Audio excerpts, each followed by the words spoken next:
નમસ્કાર વિદ્યાર્થી મિત્રો, સરસ એક્ઝામ્પલ આપણે જોઈ રહ્યા છે. તો સૌથી પહેલાં જોઈએ છે આપણે 3.11 8 વોલ્ટ ઈએમએફની અને 0.5 ઓહમનો આંતરિક અવરોધ ધરાવતી એક સંગ્રાહક એક બેટરી. મિત્રો આ એક બેટરી છે એવું સમજી લો, આ એક બેટરી છે, રાઈટ. હવે તમે જુઓ કે આનો ઇન્ટરનલ રેઝિસ્ટન્સ પણ તમને આપે છે. તમને ખબર છે ઇન્ટરનલ રેઝિસ્ટન્સ જે છે એની પરિપર્શનને આપણે આવી લઈએ છીએ. એક્ઝામની અંદર આકૃતિ ડ્રો કરવાની જરૂર નથી, પણ સમજવા માટે બહુ જરૂરી છે. જુઓ આ આપણી બેટરી છે, ઓકે. તો આ જે છે એનું ઈએમએફ ઈ અને આ સ્મોલ આર આંતરિક અવરોધ. તો ઈ ઇઝ ઇક્વલ ટુ કેટલું છે? દેટ ઇઝ 8 વોલ્ટ અને small R that is given 0.5 ohm. હવે શું કરીએ છીએ? આ બેટરીને આપણે ડીસી સપ્લાય 120 વોલ્ટના ડીસી સપ્લાય વોલ્ટેજ સાથે, મિત્રો આ જે છે ને ડીસી સપ્લાય વોલ્ટેજ થયો. આ જે છે તમારો ડીસી સપ્લાય વોલ્ટેજ 120 વોલ્ટનો તમને આપ્યો છે. 120 વોલ્ટ મીન્સ આ આપણે લઈ લઈએ છીએ દેટ ઇઝ ડીસી સપ્લાય, બરાબર. તો આ જે ડીસી સપ્લાય વોલ્ટેજ છે એ પણ આપણી સંજ્ઞા ઈ જ કહેવાય એકચ્યુઅલી, પણ અહીંયા એટલે ઈ ઇઝ ઇક્વલ ટુ લખી દઉં છું અહીંયા 120 વોલ્ટ, બટ લખી લઉં છું અહીંયા ડીસી કૌંસમાં, ઓકે. એની સાથે એને 15.5 ઓહમના અવરોધ મારફતે વિદ્યુત ભરિત કરવામાં આવે છે. અહીંયા રહી ગયો આપણે કેપિટલ આર મૂકવાનો. મિત્રો કેપિટલ આર નો રોલ શું છે એ તમને આપણે આગળ ચર્ચા કરી છે વિડીયોની અંદર, તમે નોટ ડાઉન કર્યું હોય કે કેપિટલ આર હંમેશા બાહ્ય અવરોધ જે છે ને એ પરિપથની અંદર પ્રવાહનું નિયંત્રણ કરવા માટે વપરાય છે, બરાબર. કે જેથી નહીતર આ અવરોધ આર ના હોય ને મિત્રો તો પ્રવાહ વધારે હોય. સ્પીડ આ one kind of speed breaker છે. તમે રસ્તા ઉપર કેમ સ્પીડ બ્રેકર કેમ રાખવામાં આવે કે તમારી સ્પીડ કંટ્રોલમાં રહે. એવી રીતે ઇલેક્ટ્રોનની પણ સ્પીડ છે, ઇલેક્ટ્રોનની પણ મોશન થઈ રહી છે, તો એને કંટ્રોલ કરવી જરૂરી છે. That is why we place the external resistance R here, okay. તો 15.5 ઓહમના અવરોધ મારફતે વિદ્યુત ભારિત કર્યું તો વિદ્યુત ભરણની પ્રક્રિયા દરમિયાન બેટરીનો ટર્મિનલ વોલ્ટેજ કેટલો હશે? યસ. હવે અહીંયા જુઓ, અહીંયા એક વસ્તુ ખાસ સમજો કે અહીં 8 વોલ્ટની બેટરી ચાર્જ થઈ રહી છે. કોના દ્વારા? 120 વોલ્ટ દ્વારા. સમજ્યા? 120 વોલ્ટની જે આ ડીસી સપ્લાય છે એ ડીસી સપ્લાય આ 8 વોલ્ટને ચાર્જ કરે છે. તો આ ટર્મિનલ +2 પ્લસ ને -2 માઇનસ જ કનેક્ટ કરે. તમારી ટુ વ્હીલરની બેટરી હોય ને ડિસ્ચાર્જ થઈ જાય અને તમે કોઈ ચાર્જિંગ કરવા માટે બેટરી વાળા કોઈ વ્યક્તિ, બેટરીનું કામ કરતો હોય વ્યક્તિ પાસે જશો તો તમારી બેટરી આ રહી. ટુ વ્હીલરની અંદર જે 12 વોલ્ટની બેટરી આવે છે તે આ રહી, અને એને આપણે વધારે પોટેન્શિયલ ડિફરન્સ વાળા સપ્લાયથી મૂકી દીધું. તમને એ પણ ખબર છે, આપણે ભણી ગયા છે એનર્જી ટ્રાન્સફોર્મેશનનો લો છે આ, કે energy that is always transform from higher potential to lower potential. આ ચાર્જ ત્યારે જ થશે જ્યારે આનું પોટેન્શિયલ આના કરતા વધારે હશે, આનું વધારે હોય તો જ ચાર્જ થાય, રાઈટ. હવે આ ચાર્જ થાય છે એટલે આની એનર્જી વધે છે, સમજ્યા? આપણે એ શોધવાનું છે કે એનો પોટેન્શિયલ ડિફરન્સ ચાર્જિંગ દરમિયાન કેટલો થાય છે. નેક્સ્ટ, વિદ્યુત ભરણ માટે પરિપથમાં શ્રેણી અવરોધ રાખવાનો. જો આવી ગયો ક્વેશ્ચન, હમણાં જ મેં કહ્યું ભાઈ આ શ્રેણી અવરોધ આરનું મુખ્ય કાર્ય શું છે? ભાઈ એ ચાર્જિંગ કરંટ છે એને કંટ્રોલ કરે છે, નિયંત્રિત કરે છે, અને કોઈ બીજી કોઈ ખરાબ કન્ડિશન્સ ક્રિએટ ન થાય પરિપથની અંદર, એનું એ મેઇન કામ છે, બરાબર છે. કે ભાઈ એક્સપ્લોઝન ના થાય, કે કંઈ બળી ના જાય, સળગે નહીં, ફાયર ના થાય, એના કારણે આપણે આરને આપણે અહીંયા કંટ્રોલ કરવા મૂકીએ છીએ. ચાલો, સૌથી પહેલા એ 8 વોલ્ટની બેટરી, 120 વોલ્ટની બેટરી, તો પરિપથમાં પરિણામી ઈએમએફ કેટલો થાય? તો કે પરિપથમાં પરિણામી ઈએમએફ જે છે ને દેટ ઇઝ ઈ ડેશ, અને વિચ ઇઝ ઇક્વલ ટુ 120 - 8. તો ઈ ડેશ જે છે એ આપણને કેટલું મળશે? 112 વોલ્ટ મળશે. આ પરિણામી ઈએમએફ છે મિત્રો, બરાબર. પરિપથનો કુલ અવરોધ કેટલો થશે એ પણ શોધી નાખો. તો કુલ અવરોધ that is r dash and which is equal to external resistance that is 15.5 plus internal resistance smaller that is 0.5. So we'll get r dash is equal to 16 ohm. Okay. હવે આ બેટરીમાંથી જે પ્રવાહ પસાર થાય છે એ કુલ પસાર થતો પ્રવાહ, એ પ્રવાહ આ બેટરીને શું કરે છે? ચાર્જ કરે છે. એટલા માટે મિત્રો આપણે એને કહીએ છીએ ચાર્જિંગ પ્રવાહ. ચાર્જિંગ પ્રવાહ એટલે કયો? અહીંયાથી જે કરંટ આઈ નીકળે છે એ અહીંયા ચાર્જ ડેવલપ કરતો કરતો આંટા ફેરા માર્યા કરે છે. આ જ્યારે ચાર્જ થઈ જશે ત્યારે પ્રોસેસ બંધ થઈ જશે. તો ચાર્જિંગ પ્રવાહ આઈ નું તો ઇક્વેશન આપણે તારવી દીધું છે, ધેટ ઇઝ પરિણામી EMF I divided by total સમતુલ્ય ઇક્વિવેલન્ટ રેઝિસ્ટન્સ આર ડેશ. તો આપણો આન્સર શું છે? That is 112 divided by 16. હવે 16 + 112, તો that means you will get I is equal to 7 ampere. See, this is not your answer. You have to find out the total terminal voltage during the charging of this battery. બરાબર? તો હવે યાદ રાખજો charging દરમિયાન terminal voltage V નું equation છે that is E plus IR. તમે એવું કહેશો સર આવું તો આપણે ભણ્યા જ નહીં. યાદ રાખો આપણે આ જ ઇક્વેશન ભણ્યા છે. ટર્મિનલ વોલ્ટેજ નું ઇક્વેશન E minus IR ભણ્યા છીએ આપણે. માઇનસ IR ભણ્યા છીએ. બરાબર? વિદ્યુત પાવર તમને ખબર છે આપણો વિડિયો જોજો તમે વિદ્યુત ચાલક બળ અને ટર્મિનલ વોલ્ટેજમાં અહીંયા માઇનસ સાથે ભણ્યા છે. પણ યાદ રાખો માઇનસ સાઇન ઇન્ડિકેટ કરે છે કે આ બેટરી જે છે ને ડિસ્ચાર્જ થઈ રહી છે. ડિસ્ચાર્જ થાય તો એનર્જી ઓછી થાય એટલે IR જેટલી આપણે બાદ કરતા હતા. અહીંયા IR જેટલી એનામાં રિસ્ટોર થાય છે. ધેટ ઇઝ વાય આપણે ચાર્જિંગ દરમિયાન એને અહીંયા પ્લસ કરવાનું. ઓકે, ચાર્જિંગ પ્રવાહ તો તમને મળી ગયું. તો V = E plus IR. યાદ રાખો ચાર્જિંગ દરમિયાન ટર્મિનલ વોલ્ટેજ નું ઇક્વેશન તમને કહે તો આ, અને ડિસ્ચાર્જિંગ દરમિયાન હોય તો V = E minus IR કરી દેવાનું. માઇનસ IR કારણ કે ડિસ્ચાર્જ દરમિયાન એનર્જી લોસ થાય that is why IR minus, અને ચાર્જિંગ દરમિયાન એનર્જી પ્લસ થાય ધેટ ઇઝ વાય અહીંયા IR પ્લસ. ઓકે, તો તમારો જવાબ આવશે E તમને આપ્યું છે જે બેટરી ચાર્જ થઈ રહી છે કેટલા વોલ્ટની છે? 8 વોલ્ટની. પ્લસ I તમને કેટલો છે? That is 7. અને ઇન્ટરનલ રેઝિસ્ટન્સ બેટરીનો કેટલો આપ્યો છે? That is 0.5. So you will get V that is equal to 11.5 volt. મિત્રો આ એક્ઝામ્પલ પૂરો થઈ ગયો. સમજ્યા? તો આવા એક્ઝામ્પલ્સના મિત્રો જો 3 માર્ક હોય ને આ 3 માર્ક પણ આપણે ના લઈ શકીએ કે એન્કેશ ના કરી શકીએ તો એમાં આપણી જ ભૂલ કહેવાય ને આપણે એની અંદર બહુ ધ્યાન નથી આપતા એવું થાય. ઓકે, ચાલો બીજો એક સરસ એક્ઝામ્પલ છે ધેટ ઇઝ 3.12. એક પોટેન્શિયોમીટરની રચનામાં 1.25 વોલ્ટની એક બેટરી તારના 25 સેન્ટીમીટર અંતરે તટસ્થ બિંદુ યાદ રાખો that is called null point. અને નલ પોઈન્ટ આપણે એને કહીએ છીએ જ્યારે ગેલ્વેનોમીટરમાંથી પસાર થતો પ્રવાહ શૂન્ય હોય. આપણે પોટેન્શિયોમીટરની થિયરીની અંદર ભણી ગયા છે. સી તો વોટ ઇઝ 1.25 વોલ્ટ? તો અહીંયા લઈ લો E1 = 1.25 વોલ્ટ. એ તમને આપ્યું છે. ઓકે, તટસ્થ બિંદુ તમને કેટલા ડિસ્ટન્સે મળે છે? 1.25 વોલ્ટ વખતે 1.25 વોલ્ટની બેટરી હોય ત્યારે તટસ્થ બિંદુ that is L1 A 35 centimetre લઈ લો. આપણે એઝ ઇટ ઇઝ લઈ લેવાનું છે, આમાં કંઈ ચેન્જ કરવાનું નથી. હવે આપણે એ જ સેલ કાઢી નાખ્યો અને એની જગ્યાએ બીજો સેલ મૂકી દીધો. તો બીજો સેલ મૂકી દઈશું તો આપણને L2 કેટલો મળે છે? That is 63 centimetre. તો એ વખતે બીજા સેલનું EMF કેટલું એ આપણે શોધવાનું છે. તો યાદ કરો પોટેન્શિયોમીટરનો આપણા યુઝ છે. યુઝની અંદર પહેલો યુઝ શું હતો કે પોટેન્શિયોમીટરનો યુઝ છે કોઈ પણ સેલનું EMF મેઝર કરવાનું. બીજો શું હતો યાદ કરો? તો કે બીજો યુઝ હતો પોટેન્શિયોમીટર જે છે એનાથી બે સેલના EMF ની કમ્પેરિઝન સરખામણી થઈ શકે. અને ત્રીજો યુઝ શું હતો કે કોઈ પણ સેલ હોય એનો ઇન્ટરનલ રેઝિસ્ટન્સ શું હોઈ શકે એ આપણે જોયું છે. તો એ વિડીયોની અંદર બધું છે જ કે ઇક્વેશન્સ આપણે કયા છે. તો અહીંયા કમ્પેરિઝન કરવાની છે. તો કમ્પેરિઝન કરવા માટે તો તમારી પાસે ઇક્વેશન છે મિત્રો કે E that is proportional to L. તો E2 by E1 is equal to L2 by L1. So you will get E2 is equal to L2 divided by L1 into E1. હવે L2 by L1 into E1 કરીશું તો L2 આપણી પાસે છે that is 63/35 અને ગુણ્યા 1.25.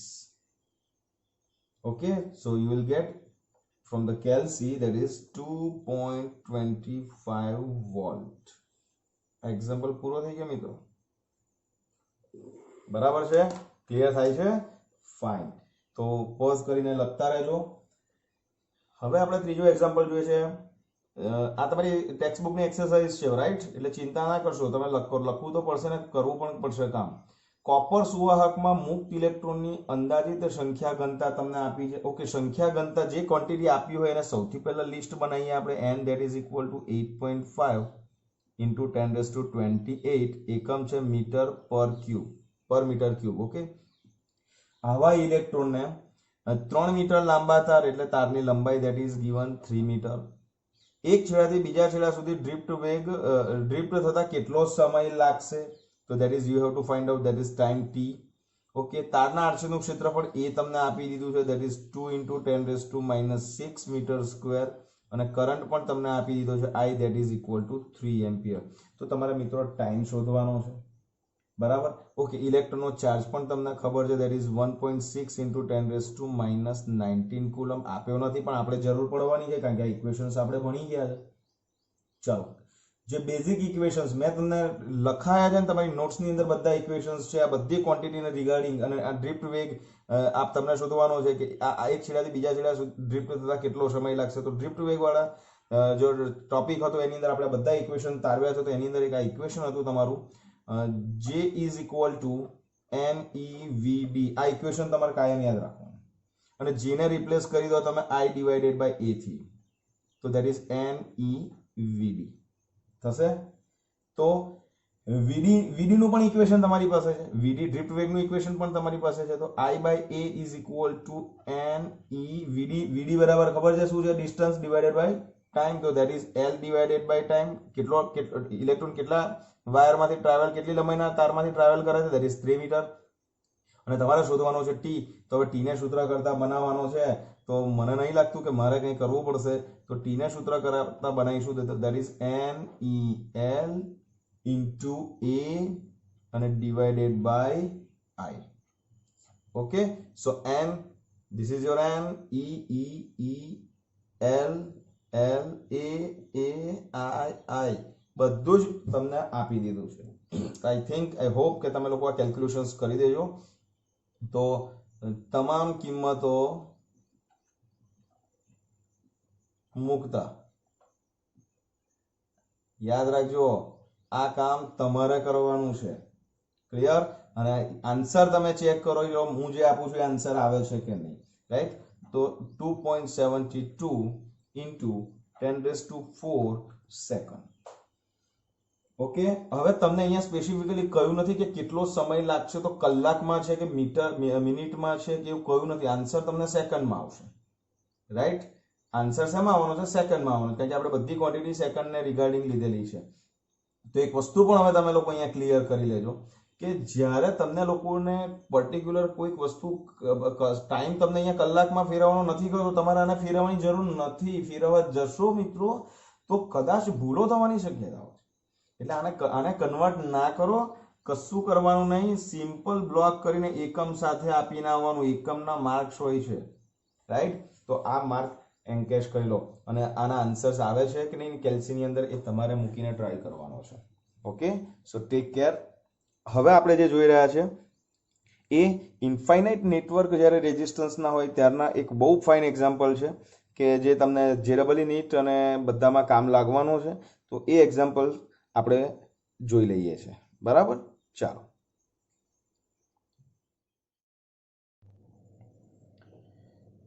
નમસ્કાર વિદ્યાર્થી મિત્રો. એક એક્ઝામ્પલ છે કે આકૃતિમાં દર્શાવ્યા પ્રમાણે એક અનંત પરિપથ છે.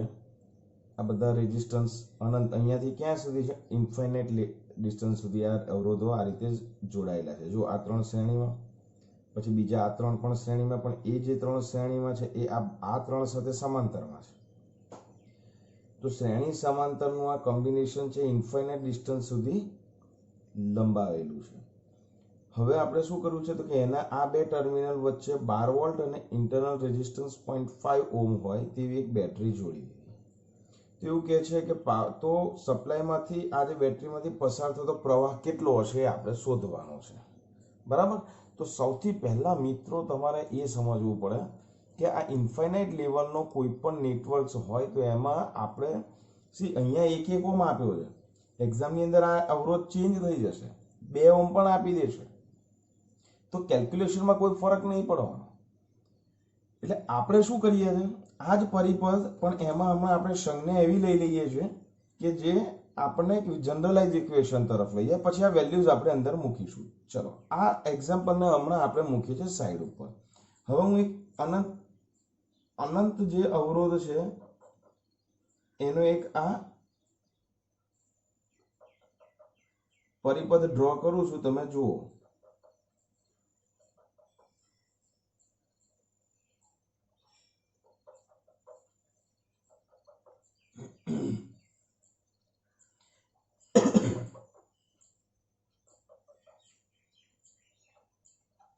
આ જ પરિપથ મેં જોડ્યો છે. હવે અહીંયા આ જે અવરોધ છે ને 1 ઓહ્મ એ આપણે કેપિટલ આર લઈ લઈએ. સપોઝ આ કેપિટલ આર છે.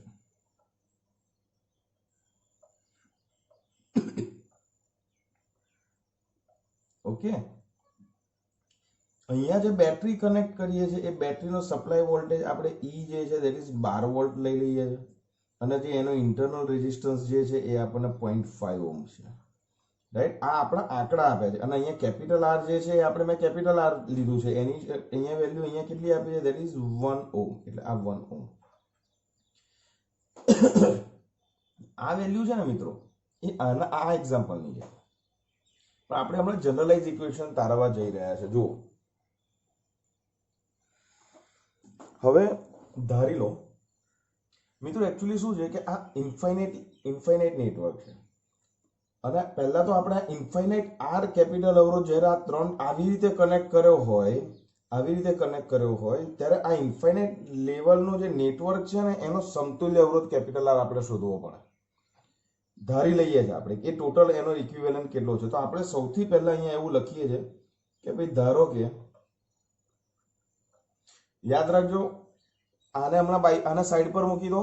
હું હવે આ જે એક્ઝામ્પલ છે એનું ઇક્વેશન તારવું છું, એનો સમતુલ્ય અવરોધ શોધું છું અને એની અંદર આપણે આ આર ની વેલ્યુ 1 મૂકી દઈશું, જે આવશે તે. સમજ્યા તમે? તો ધારો કે આ અનંત નેટવર્ક જે છે એનો સમતુલ્ય અવરોધ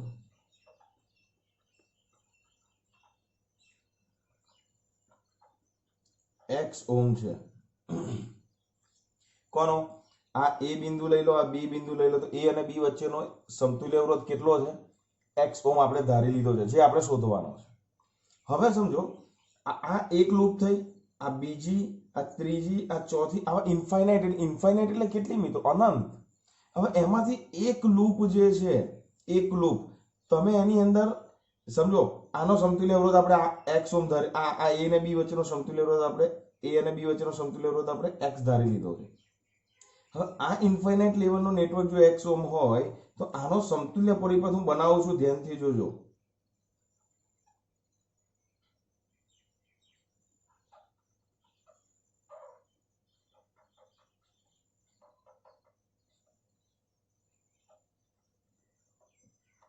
આ આપણો a અને b બિંદુ છે. તો આપણે શું કર્યું છે મિત્રો, આ જે પોર્શન છે ને બતાવું, જુઓ ધ્યાનથી.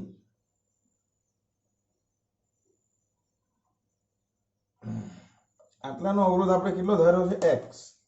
એકચ્યુઅલી આપણે a અને b ની વચ્ચેનો જ x ધાર્યો છે. તો ઇન્ફાઇનાઇટ આપણે આખાનો x ધાર્યો છે, એની અંદર એક લૂપ બીજી એડ કરીશ ઇન્ફાઇનાઇટની અંદર બીજી એક આર ની આ સિરીઝ એડ કરીશું તો એના મૂલ્યમાં બહુ ફરક પડે નહીં. 1 કરોડ રૂપિયાની અંદર 1 રૂપિયો એડ કરો તો તમે તમારી પાસે કેટલા રૂપિયા થશે? કોઈ એવું પૂછે તો તમે શું કહેશો? તો કે ભાઈ 1 કરોડ જ કહેવાય એને. તો એને આપણે અવગણીએ. તો સમજો આ આપણો રેઝિસ્ટન્સ આ જે છે ને એ આર છે, આર છે અને આ એક્સ છે. આપણે શું ધાર્યો છે? અનંત લંબાઈનો નેટવર્ક એક્સ એટલે એ ને બી વચ્ચેનો સમતુલ્ય અવરોધ જ એક્સ ધાર્યો છે આપણે. પણ આપણે શું કર્યું છે એ શોધવા માટે આપણે આ ત્રણ બીજા એક આર ની એક આ સિરીઝ આપણે એની અંદર રાખીએ છીએ અને આપણે એવું પણ ધારીએ છીએ કે આ જે છે આર એના મૂલ્યની અંદર આ એક્સ ની અંદર આ આર અંદર એડ કરીશું તો પણ એના મૂલ્યમાં કોઈ ફરક પડતો નથી. હવે જુઓ જનરલાઇઝ ઇક્વેશન્સ આપણે તારવીએ છીએ તો કેવું થશે? આપણો આર ઇક્વિવેલન્ટ કેટલો છે? That is x. ઓકે, હવે એ અને બી વચ્ચેનો સમતુલ્ય અવરોધ આપણે કેટલો ધારી લીધો છે? એક્સ. હવે મને કહો કે આનો સમતુલ્ય અવરોધ શું થાય? તો આ x અને r એકબીજા સાથે કેવા છે? સમાંતરમાં છે. તો x અને r નો સમતુલ્ય અવરોધ કેટલો થશે? xr છેદમાં x પ્લસ r. આની વાત કરું છું, આની વાત. આ x અને r એકબીજા સાથે સમાંતરમાં છે તો સમાંતરનો અવરોધ કેટલો થશે? 1/x + 1/r ને = xr / x + r આપણે લખી શકીએ. હવે એ જે સમતુલ્ય અવરોધ છે આ અને r અને આ r સાથે કેવો થઈ જશે? શ્રેણીમાં થઈ જશે. તો a અને b વચ્ચેનો સમતુલ્ય અવરોધની અંદર r વત્તા r આપણે એટલે ટ્વાઇસ r આપણે એડ કરીએ છીએ. રાઈટ, તો આ a આપણને શું મળશે? a અને b વચ્ચેનો કુલ અવરોધ. જો a અને b વચ્ચેનો કુલ અવરોધ કેટલો છે? આટલો છે. એ આ xr / x + r + 2r. હવે એ અને બી વચ્ચેનો કુલ અવરોધ આપણે ધાર્યો છે કેટલો x ઓમ. સી તમે યાદ રાખજો, તમને એવું થવું જોઈએ કે સર આ એ અને બી વચ્ચે x ઓમ ધાર્યો છે તો આ બધાનો અવરોધ x છે, પણ આનો પણ x જ આપણે કન્સિડર કર્યો છે. આટલા પોર્શનનો પણ x જ, કારણ કે x ની અંદર આ એડ કરીશું તો એના મૂલ્યમાં બહુ ફરક નહીં પડવાનો, પણ આપણે x શોધવું છે દ્વિપદી થ્રુ, એટલે આપણે એને કન્સિડર અહીંયા કર્યો છે. ચલો આને હું ક્રોસ ગુણાકાર કરી દઉં તો XR ટ્વાઇસ આર ની સાથે પ્લસ ટ્વાઇસ આર કૌંસમાં x પ્લસ આર, જોજો ધ્યાનથી, અને is equal to x into x plus r. સાદું રૂપ આપી દઉં, see XR plus twice r x plus twice r square is equal to x square plus x into r. હવે આ XR કેન્સલ થઈ જશે, તો આ બંને વસ્તુ પેલી બાજુ લઈ જાઉં તો આપણને મળે that is x square minus twice r x plus twice r square is equal to 0. મિત્રો હવે આપણે x શોધવાનું છે આના ઉપરથી. હવે તમને ખબર છે આ સમીકરણ દ્વિપદી સમીકરણ છે, એના ફેક્ટર્સ આપણે પડતા નથી. હવે આના ફેક્ટર્સ પડતા ના હોય તો આપણે કઈ રીત કરીએ છીએ તમને ખબર છે ને? બબૂચકની રીત કરીએ છીએ ને, બબૂચક. અરે વિવેચક કહેવાય કે, બરોબર ને? બબૂચક કે વિવેચક? વિવેચક. તો વિવેચકની રીતથી, બબૂચકની રીતથી આપણે આની વેલ્યુ x શોધી શકીએ એમ છે. યાદ છે? બી સ્ક્વેર માઇનસ 4ac ડેલ્ટા પરથી આપણે બધું આ વેલ્યુ શોધી શકીએ એમ છે. પણ આપણે અત્યારે એ દાખલાને વિવેચકની રીતથી ન કરતા ટૂંકમાં બતાવીએ છીએ, અને કોઈ પણ રીતે કરી શકશો, એટલે એની ચિંતા ના કરશો. આપણે શું કરીએ છીએ, આની અંદર આપણું આ જે ઇક્વેશન છે એની અંદર હું આર સ્ક્વેર એડ કરું અને આર સ્ક્વેર બાદ કરું તો પણ ચાલશે. તો જુઓ, આપણે આ જે ઇક્વેશન છે એની અંદર હું x square minus twice r x plus twice r square, આ તો એઝ ઇટ ઇઝ છે જ. ઓકે, આ બી આપણું પ્લસ નહીં આવે ને મિત્રો, આ બી માઇનસ આવવાનું ને, આપણું ભૂલ છે ને અહીંયા, તો આ બી માઇનસ આવશે, એટલે ફેક્ટર પડતા નથી. બરાબર. હવે આપણે શું કરીએ છીએ, આની અંદર પ્લસ આર સ્ક્વેર એડ કરીએ છીએ અને માઇનસ આર સ્ક્વેર બાદ કરીએ છીએ. બોલો, કઈ ફરક પડે ઇક્વેશન ની અંદર? પડશે? નહીં પડે. જોજો ધ્યાનથી. હવે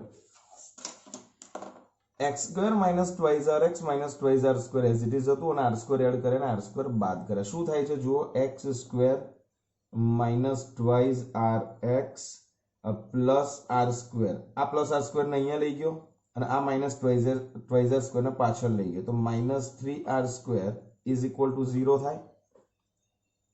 થશે? ઓકે. હવે આના અવયવ પડે, આ શું છે, x minus R whole square અને is equal to 3r square લઈ લઉં, ચાલશે? બે બાજુ વર્ગમૂળ લઉં તો x minus R is equal to √3 into R. થશે કે નહીં થાય? એકચ્યુઅલી પ્લસ માઇનસ આવશે જ અહીંયા આગળ પ્લસ માઇનસ આવશે, પણ આપણે કરવાની જરૂર નથી. તો આપણે x શોધવાનો છે, તો જવાબ આવશે r પ્લસ √3r. તો સમતુલ્ય અવરોધ આપણને મળશે, દેટ ઇઝ r કૌંસમાં 1 પ્લસ √3. મિત્રો, આ એક્ઝામ્પલ પૂરો થઈ ગયો. એક્ઝામની અંદર યાદ રાખો, તમને એ અને બી વચ્ચે અનંત નેટવર્ક આપ્યું હોય, અનંત નેટવર્કમાં પણ યાદ રાખજો RRR 3R શ્રેણીમાં છે અને એને રિપીટ કર્યા હોય, RRR એને રિપીટ કરો તો યાદ રાખીને જાઓ. આના બે અવરોધો, બે બિંદુ વચ્ચેનો સમતુલ્ય અવરોધ r કૌંસમાં 1 પ્લસ √3, આ યાદ રાખીને જાઓ. સમજ્યા? આને તમારે it's a shortcut, short trick. અને ઇક્વેશન્સ તમારે યાદ રાખવાનું છે. ઇક્વેશન શું કરવાનું છે? યાદ રાખવાનું છે. ઇક્વેશન્સ ટુ બી મેમોરાઇઝ્ડ. આ ઇક્વેશન મિત્રો તૈયાર કરીને જાઓ એટલે કામ પૂરું થઈ ગયું. ક્લિયર? તો સમજી લો, તમારે આ વિડીયો ઉપરથી શું લખવાનું છે. એક તો સૌથી પહેલા આ પરિબળ ડ્રો કરવાનો, આ પરિબળ. અને એમાં એના ઉપરથી આપણે આ મેટર તમારે કોપી કરી લેવાની. ક્લિયર? ત્યારબાદ 3.21 એક્ઝામ્પલને તમારે કોપી કરી લેવાનો.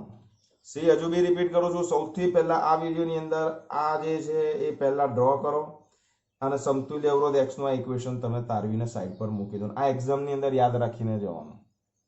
કઈ એક્ઝામમાં? કોમ્પિટિટિવ એક્ઝામમાં.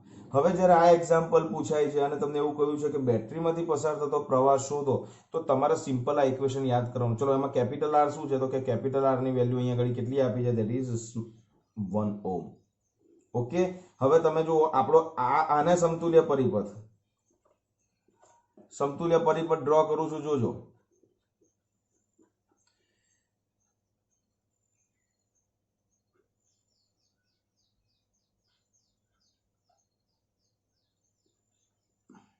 આ સમતુલ્ય પરિપથ કેટલો છે? r કૌંસમાં 1 પ્લસ √3 થશે. આ આપણી બેટરી છે કેટલો? That is 12 volt. અને આ ઇન્ટરનલ રેઝિસ્ટન્સ કેટલો છે? That is 0.5 ohm.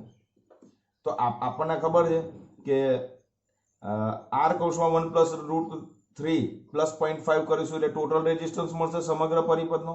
એટલે પરિપથનો કુલ અવરોધ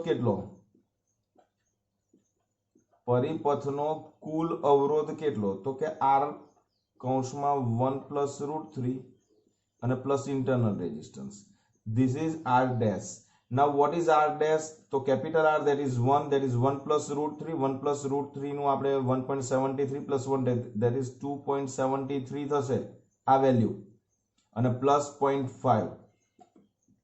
બરાબર? તો આ r dash મળી ગયું. r dash મળી જાય તો તમારે લખવાનું અહીંયા 3 7 ને 5 12 નો 2 બધી પડી 1 એટલે 3.23. આ તમારો થયો internal resistance r dash. Supply voltage VI કેટલો આપ્યો છે? That is 12 volt. તો I નું ઇક્વેશન કેટલું થશે મિત્રો? E divided by r dash, અને E divided by r dash that is 12 divided by 3.23. તો જુઓ કેટલો આન્સર આવે. Use the calci. તો મિત્રો આ જવાબ લગભગ કેલ્સીની અંદર આવે છે તમારો I that is equal two 3.72 ampere.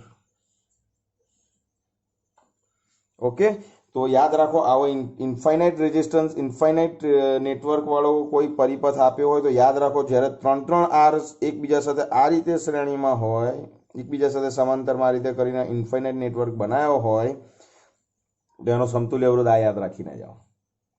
ઘણીવાર શું થાય છે કે બેટરી આપે પણ ઇન્ટરનલ રેઝિસ્ટન્સ ના આપે. તો ઇન્ટરનલ રેઝિસ્ટન્સ ના આપે તો 0.5 આપણે એડ કરવાની જરૂર નથી, તો આપણો ટોટલ રેઝિસ્ટન્સ 2.73 થઈ જશે.